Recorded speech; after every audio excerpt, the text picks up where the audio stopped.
سلام دوستان، امروز قراره درباره یه موضوع خیلی حساس و مهم صحبت بکنیم. اقدامات فوری بعد از رابطه جنسی ناخواسته یا تعرض جنسی.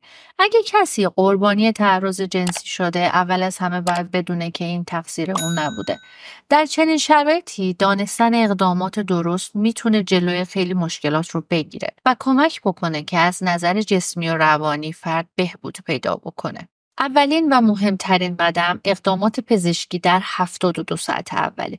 چرا این زمان مهمه؟ چون پزشکان میتونن با مداخلات فوری جلوی بیماری ها و مشکلات جدی رو بگیرن. مراجعه به مراکز درمانی و کلینیک های تخصصی و در ایران کلینیک های رفتاری و مراکز پزشکی قانونی برای این موارد آماده کمک هستند. بدون اینکه لباس ها رو بشورین یا مدارک صحنه رو تغییر بدین، همونطوری که هست به پزشکی قانونی یا پزشک مراجعه بکنین. این مدارک میتونن برای پیگیری قانونی خیلی مهم باشن. 2. آزمایش‌ها و داروها. پزشک ممکنه برای جلوگیری از بیماری‌های مقاربتی مثل HIV داروهای پیشگیری فوری تجویز بکنه که این داروها باید حداکثر در 24 ساعت اول مصرف بشن. آزمایش‌های مثل آزمایش هپاتیت و سایر بیماری‌ها هم انجام میشن. جلوگیری از بارداری ناخواسته. پزشک هم میتونه قرص‌های اورژانسی پیشگیری از بارداری رو تجویز بکنه و این قرص‌ها در چند ساعت اول خیلی مهم و مؤثر هستند. حتی اگه مطمئن هستین که بیماری یا مشکل خاصی وجود نداشته، حتما با پزشک مشورت بکنین. این کار علاوه بر حفظ سلامت جسمیتون به روند قانونی هم کمک میکنه. بعد از اقدامات جسمی، حمایت روانی بسیار حیاتی و مهمه. تعرض جنسی فقط بدن شما رو تحت تاثیر قرار نمیده، بلکه میتونه مدت‌ها روح و روان شما رو تحت تاثیر خودش قرار بده. صحبت کردن با یک فرد مطمئن. اگر به کسی اعتماد دارین که قضاوتتون نمیکنه، در مورد اتفاقی که افتاده باهاش حرف بزنید. این شخص میتونه یک دوست، روانشناس و یا خانواده‌تون باشه. سکوت نکنین. حرف زدن بهتون کمک میکنه که احساس تنهایی و گناهتون کمتر بشه.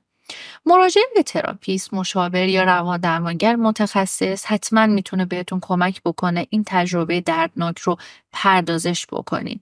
در ایران مراکز مشاوره و روانشناسی و تلفن‌های محرمانه مثل خط 123 یا اورژانس اجتماعی و خط ملی سلامت روان 1480 هم آماده کمک هستند. بذارین یک مثالی بزنم. مراجعه‌ای داشتم، خانم 25 ساله که این اتفاق چند سال پیش براش افتاده بود و اخیراً به من مراجعه کرده بود که در طول این مدت وسواس‌های شدید شستشو داشت، به طوری که هر وعده بعد میرفت حموم و با شدت خیلی زیادی بدنش رو میشست تا حس گناهش رو کاهش بده. فلش بک هایی از صحنه های اون اتفاق جلوی چشماش بود. اضطراب بالاش موجب از حال رفتن میشد و حتی اجازه نمیداد دوستان و اعضای خانوادش بهش نزدیک بشن و حتی دستشو بگیرن. نشانه های اختلال شخصیت مرزی و PTSD رو داشت. ساعتها میخکوب میشد و نمیتونست بدنش رو تکون بده و همینطور کابوس های شبانه هم داشت. در چنین مواردی یه تراپیست میتونه بهتون کمک بکنه تا هیجانهای منفی و خشم سرکوب شده و این حس گناه و خاطراتتون رو پردازش بکنی بدون اینکه تمام زندگیتون تحت تاثیر قرار بگیره.